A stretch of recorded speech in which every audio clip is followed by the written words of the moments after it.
بما عنده من إمكانيات. إذن أيها الأحبة taladu waxa weeyaan ilaahayna abuuray baa yaqaana naftani waxay ku islaaxayso isagaa abuuray isagaana garanaya waxay ku islaaxayso wixii ay ku islaaxaysayna rususha alla inoogu soo dhiibay rusushuna waxayna bareen inaynu rabbigeena caabudno qof bini aadam oo qumman oo toosan noqonno si aynu natiijada wanaagsan aakhiro u heli karno adduunkanna waxaa laynoo sheegay inuu imtixaan yahay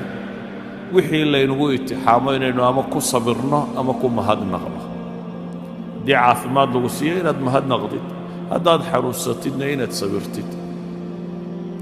hadday noloshu sidaa noqoto way fududaanaysaa dhadhan iyo macaanna way yeelanaysaa waayo طumaaniinatu اlqalb qofku hadduu helo iyo ilaahay raalli ahaanshihiisa wax ka maqani ma jiraan walidaalika baa culammadii waaweynaa rag ka mid ah ibraahim ibnu ladhab baa waxaa laga sheegay waxaa la yidhi jeex roodhiyo qallalan ayuu webiga furaad darsaday roodhi qallalan hadda qiyaas ayuu webiga darsaday markaasuu goostay nimcadaannu hayna hadday boqortooyadu ogtay buu yidhi way nugula diriri lahayd ninkaasi roodhi engegan buu adduunka sitaa wuxuu ku iidaantayna waa biyo meel maraya webiguu daraya si uu u raamin karo waxaanu leeyahay low calamat ilmuluuk hadday ogaan lahaayeen boqorradu waxaannu nimco hayno way nugula dagaalami lahaayeen waayo ninkani طumaaniinatu اlqalbi buu hayay ilaahay buu rumeeyey caabuday ku kalsoonaaday noloshuu u arkayay waxa ay tahay dhadhankeeduu garanayey nolosha hadafka laga rabuu garanayey sidaa awgeed bay u fududaydee u arkayeen nin cala طariiqa jidkii saxaha haya inuu yahay idan waxa kaa maqan maaha waxa qofka ka farxiyaaye waa waxa kugu jira iyo waxa aad dareemayso iyo sida aad u fakarayso iyo waxa hamiga ku haya kaas baa qofka ah waxa farxad geliya waxaan ku soo koobaya warka markaa in madaxweyne la noqdo guul maaha ee waa mas-uuliyaad la kororsaday in lacag badan la helaa guul maaha ee waa mas-uuliyaad la kororsaday in magac weyn la helaa guul maaha waa mas-uuliyaad la kororsaday laakiin ama madaxweyne ahaw ama taajir ahaw ama magac lahaw ama miskiin ahaw inaad ilaahay raalli gelisaabaa guula idan qof waliba wuu guulaysan karaa bimaa cindahu min imkaaniyaat buu ku guulaysan karaa waxaad haysataa intuu leeg yahay haddaad madaxweyne cadaalad iyo diin iyo akhlaaq iyo dhaqan iyo wanaag wada waad guulaysan kartaa alimaamu alcaadil toddobada jannada carshuraxmaan harsan ayuu ka mid yahay haddaad nin dhallinyaro oo dhowrsoon oo akhlaaq leh waad guulaysan kartaa shaabun nasha'a fii cibaadat illaah waad guulaysan kartaa haddaad qof yacnii mustawaha nololeed ee aad joogto guushu markaa kuma xidhna adduunka inta kaa soo gaadhay magac iyo maamuus iyo hantina guushu kuma xidhna waad kadeednaan kartaa adigoo madaxweyne ah waad kadeednaan kartaa adigoo taajir ah waad kadeednaan kartaa adoo magac iyo maamuus leh waanaad kadeednaan kartaa adigoo faqiirah intaba kadeedku wuu la socon karaa guushuna way la socon kartaa idan guush iyo kadeedku ama guush iyo guuldarradu kuma xidhna waxa gacantaada ku jira iyo magac iyo maamuuska aad leedahay inta uu leegya kuma xidhna kaa kuma xidhna waxa uu ku xidhan yahay inta aad rabbigaa xidhiidh la leedahay inta aad nolosha macnaheeda fahmayso inta aad garanaysa maxaad u nooshahay qof hadduu maanta dhaqaaqo socdaal galo meel uu u socdaana aanay jirin se uu yidhaahdo mar qudha nasan maayo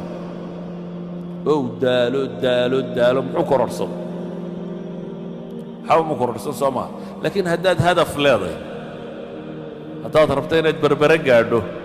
waa hadaf la garanaya mar umaad gaadhi doontaa waa hadaf muxadada nolosha haddaad hadaf dhaba ka yeelan weydo 60 sano ama 70 sano lagu siiyey way dhammaanaysaaye haddaad hadaf ka yeelan weydo waa inaad rabbiga raalli geliso jannana raadacaysatid naarna ka badbaadid hadafkaa haddaad xaqiijin kari weydo noloshu qiimo ma leh wax kastoo agtaada yaallana qiimo ma leh waad kadeedanta inta kadeedan baad ku jirtaa waxaa dhibtu inaga haysataa waxa weeyaan dadka mawaasiintii baa laga qalday wixii ay wax ku qiimayn lahaayeen waxay wax ku qiimayn lahaayeen baa waxa laga dhigay wax bini aadamku ka qiimo badnaa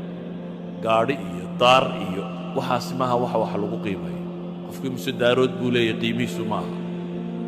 mise gaadhu wataana qiimihiisu maaha gaadhigu wataa noocuu yahayna qiimihiisu maaha qofku intuu rabbigii ku xidhan yahay u dhow yahay buu qiimihiisa dhabta ay yahay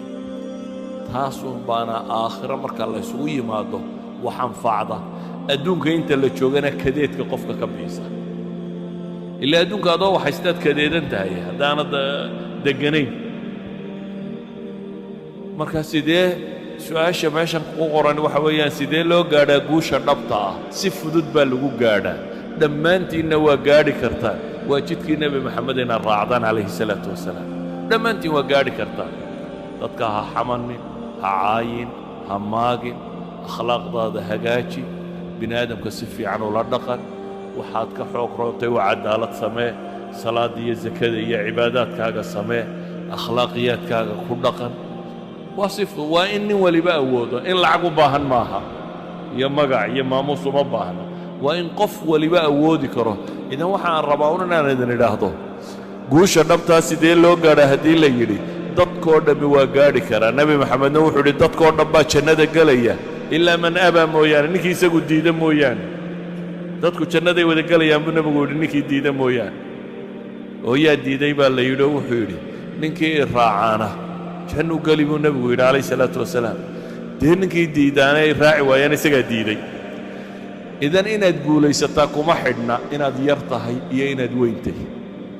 kuma xidhna inaad lacag haysato iyo inaanad haysanin kuma xidhna inaad madax tahay iyo inaanad ahayn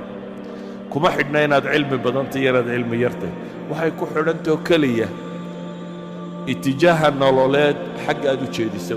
directionka aad u jeeddee raacaysa ma waddada xagga ilaahay qabataad maraysaa mise waddada xagga naarta qabataad maraysaa waddada xagga ilaahay qabata waad mari kartaa adoo lacag liyo adoo faqiir iyo adoo waxhaysta iyo adoo maamuus laba ta xagga naartana intaba waa lagu mari karaa labadaa waddo inaynu kala dooranno ayuunbay ku xidhantahay guushu inta ay leeg tahay ilaahay waxaan ka baryayaa subxaanahu wa tacaala inuu طariiqa xaqa ayna tusiyo اللهم أرنا الحق حقا وارزقنا اتباعه وأرنا الباطل باطلا وارزقنا اجتنابه